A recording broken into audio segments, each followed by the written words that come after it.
चौथीला असल्यापासून बारामतीमध्ये संगीत विद्यालय बारामतीमध्ये आहे. तिथं मला खरं म्हणजे क्लासेस लावले चौथीपासून. तिथनं पुढंच खरं म्हणजे माझा परमार्थिक वारसा पुढं पुढं होत गेला.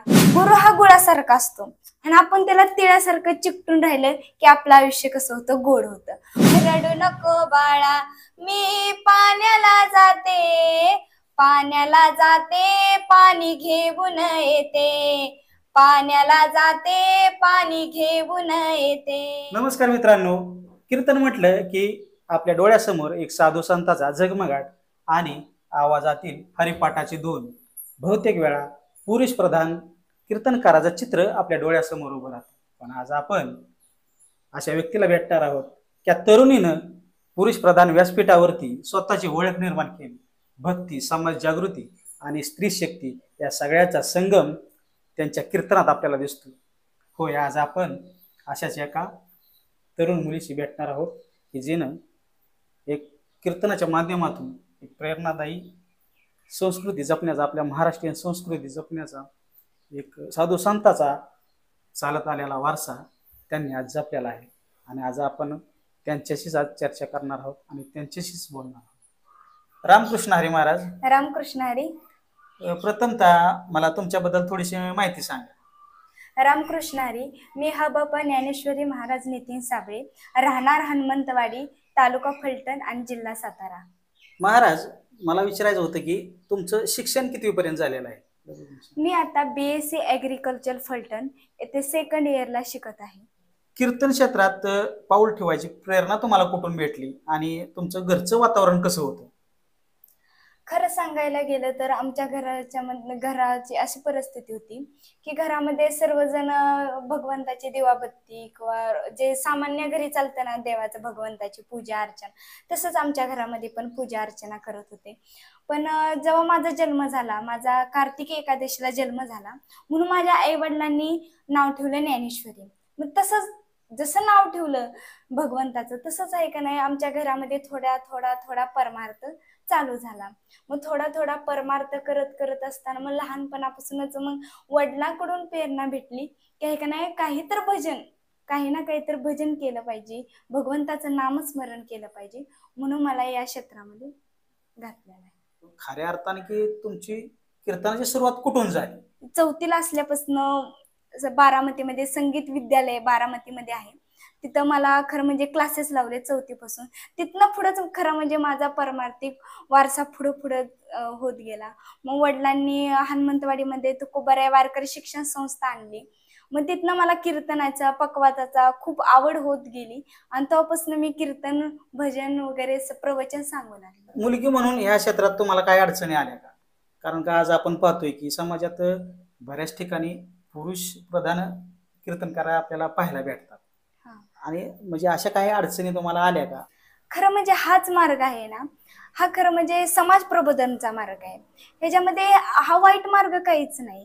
कारण की यामधून आहे का नाही, जे समाजामध्ये जे भगवंताचं नामस्मरण आहे, भगवंताचा जो महिमा आहे, जे साधू संतांनी लिहून ठेवलेला आहे, तो समाजाला माणसांनी दाखवून दिला पाहिजे. म्हणजे आज तरुण पिढी आहे, त्यांना भगवंताचा माहित नाही, भगवंत म्हणजे काय आहे, भगवंताचा वारसा काय आहे, ज्या रूढी परंपरा आहे, आज ज्ञानोबारायांपासून, तुकोबारायांपासून, छत्रपती शिवाजी महाराजांपासून आजपर्यंत ज्या रूढी परंपरा आज वारकरी संप्रदायामध्ये आहे, ते आज समाजाला सांगायच्या. म्हणून आज मी महिला कीर्तनकार म्हणून समाजामध्ये काही ना काही जनजागृतीसाठी काही ना काहीतरी केलं पाहिजे. पहिल्यांदा ज्यावेळेस तुम्ही कीर्तनाच्या व्यासपीठावरती उभं राहिला, त्यावेळेस म्हणजे तुम्ही घाबरला होता की लोकांनी तुमचं कौतुक केलं? सांगायचं झालं तर पहिल्यांदा माझं कीर्तन झालं शिंगणापूर जवळ असलेल्या मोहीमध्ये. दत्त जयंती निमित्त माझं पहिल्यांदा कीर्तन झालं. मग कीर्तन सांगत असताना मला पहिल्यांदा थोडीशी भीती वाटली. पण भीती वाटल्यानंतर काही जणांनी स्वतःचं दृष्टांत सांगितलं की आम्ही जीवनामध्ये कसे सक्सेसफुल झालो. मग ते ऐकल्यानंतर माझी भीती पूर्णपणे अशी नाहीशी झाली आणि खूप सुंदर असं कीर्तन झालं. ते म्हणत होते की त्या गावाचा असा रिस्पॉन्स होता की अख्ख्या सप्त्यातील चांगलं कीर्तन फक्त तुमचं झालेलं आहे, असं त्या गावातून रिस्पॉन्स आला होता. म्हणजे तुम्ही समाज प्रबोधनावरती कीर्तन करता की धार्मिक गोष्टीवरती करता? सांगायला गेलं तर मी समाज प्रबोधन करत असताना खरं म्हणजे धार्मिक गोष्टीवरती कीर्तन करते. कारण ज्ञानोबरायांनी तुकोबरायांनी जे ग्रंथ लिहून ठेवलेले आहे त्या ग्रंथाचं ज्ञान घेण्यासाठी प्रत्येकाला ग्रंथ वाचायला तर वेळ नसते समाजामध्ये आपण पाहतो. मग ते पाहण्या त्यांना वेळ नसते म्हणून जे कीर्तनकार आहेत ते काय करतात, जे ज्ञानोबरांनी तुकोबरांनी जे ग्रंथ लिहून ठेवले त्यांचं ज्ञान समाजामध्ये देतात. ज्या समाजामध्ये धार्मिक भगवंताचा नामाचा महिमा किंवा भगवंत कसा आहे, भगवंताचं रूप कसं आहे, हे सर्व समाजामध्ये सांगत असताना ज्ञानोबराय तुकोबरायांचे जे ग्रंथ आहे त्याच्या आधारेच मी सांगत असते. आणि समाजामधील काही परंपरा आहेत त्याच्याबद्दल पण थोडं थोडं ज्ञान देते. तसं विचार करायला गेलं तर माझं वय नाही, पण आज विचार करायला गेलं समाजामध्ये अनेक कीर्तनकार आहेत, शिवलीला आहेत, सोनाली दीदी करपे आहेत, ह्या समाजाबद्दल खूप बोलत असतात. पण तसं मी अजून खूप असं बोलत नाही, फक्त थोड्या थोड्याच गोष्टी घेतात. अगदी बरोबर आहे महाराज. की पण मला विचारायचंय महत्वाचं की पाठांतर भरपूर करावं लागतं का? म्हणजे ज्ञानेश्वरी असेल, भगवद्गीता असेल किंवा अन्य काही अभंग असतील, गवळणे असतील, ह्या पाठांतर तुम्हाला करावं लागतात? हा, तसं विचार करायला गेलं जर ह्या परमार्थिक दृष्ट्यामध्ये याच म्हणल्यानंतर सकाळी उठून रियाज करायला लागतो. मी सकाळी 4 वाजता रोज उठते आणि पेटीचा हार्मोनियमचा रियाज करते, अलंकाराचा. मग त्यानंतर ज्ञानेश्वरीचं वाचन, भगवद्गीतेचं वाचन, परत गाथाचं वाचन करायला लागतात, अभंग पाठ करायला लागतात, हरिपाठ पाठ करायला लागतं आणि सतत असं वाचन करायला लागतं, तेव्हा ते होऊन जातं. आज गवळणे असतील, अभंग असतील, ओवी असतील, बरेचसे काही पाठांतर आहे तुमचं, पण एखादी गवळण किंवा अभंग तुम्ही म्हणू शकता का? हो नक्कीच, मी एखादी गवळण तुम्हाला म्हणून दाखवते. गवळण सांगती गवळणीला, गवळण सांगती गवळणीला, पुत्र झाला यशोदेला, पुत्र झाला यशोदेला.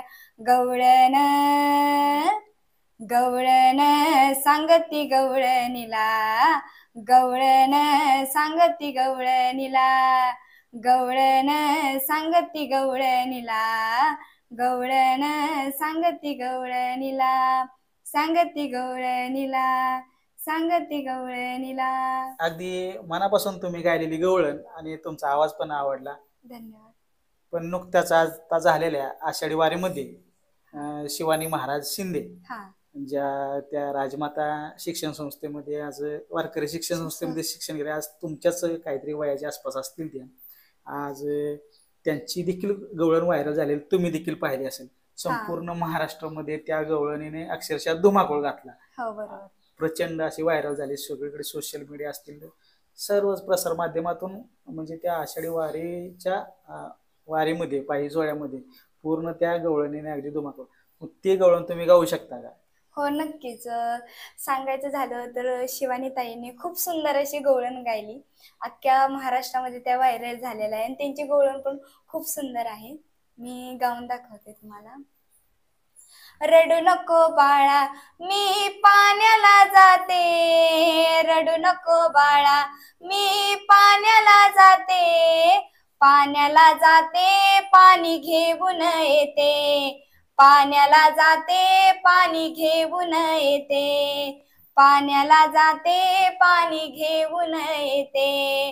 लोण्याचा गोळा तुला खायला देते, लोण्याचा गोळा तुला खायला देते, खायला देते पाणी घेऊन येते, खायला देते पाणी घेऊन येते. वा वा वा, अगदी छान. कुठलं जरी क्षेत्र असलं तरी प्रत्येक क्षेत्रामध्ये कोण ना कोणतरी गुरु असतोच.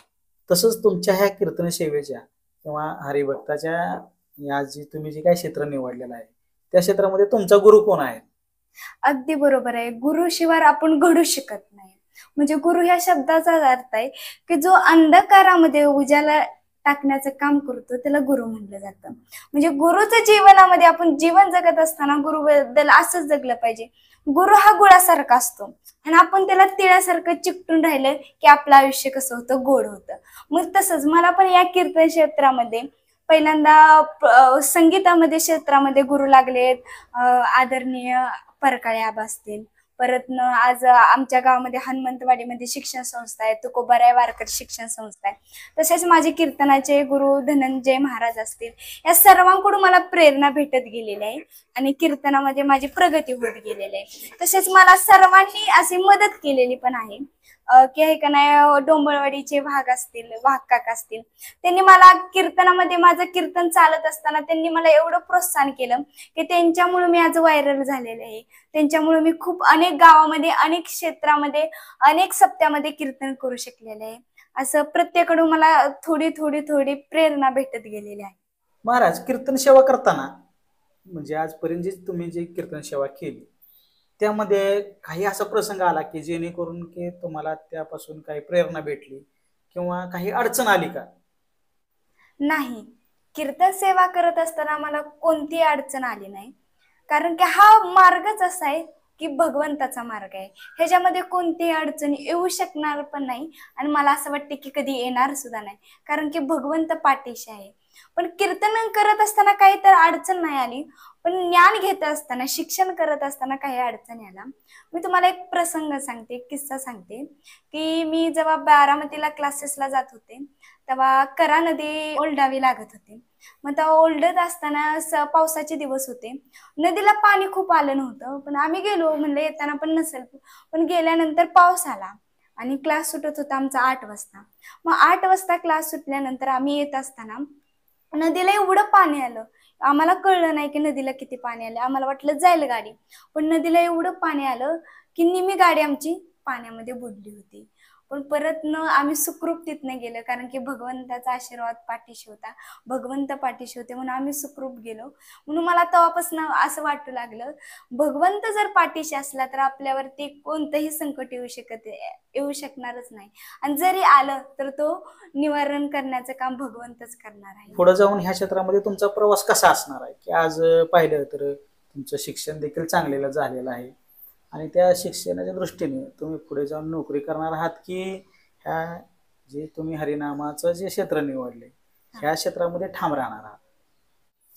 खरं सांगायचं झालं तर मी कीर्तन क्षेत्रावरतीच माझं असं इच्छा आहे की ठाम राहावं, कारण की कीर्तन क्षेत्र म्हणजे नुसतं समाज प्रबोधन पण आहे, त्याच्याबरोबर भगवंताचं नामस्मरण पण होतं आणि आपल्याला संस्कार पण चांगले लागतात. आणि माझी अशी इच्छा आहे पुढे की मुलींसाठी वारकरी शिक्षण संस्था टाकायची हनुमंतवाडीमध्ये, अशी माझी इच्छा आहे. आणि ज्या समाजामध्ये काही काही ठिकाणी पाहायला भेटतं की असे म्हणतात की जे वारकरी शिक्षण संस्थेतले जे शिक्षण घेतात ते मुलं पुढं शिक्षण घेत नाहीत किंवा डॉक्टर, इंजिनियर वगैरे होत नाहीत. पण असं पाहायला गेलं तर आपण कित्येक ठिकाणी पाहतो की आज वारकरी शिक्षण संस्थेमधलं पण ते शिक्षण घेतात आणि आज आपण पाहतो IPS बनतात, PSI बनतात. तसं उदाहरण घ्यायचं झालं तर चांडाळ चौकटीमधले अभिनेते बाळासाहेब म्हणून ओळखले जातात. ते पहिले काय होते, कीर्तनकार होते, पण आता अभिनेते झालेले, खूप त्यांचं महाराष्ट्रामध्ये व्हायरल आहे ते.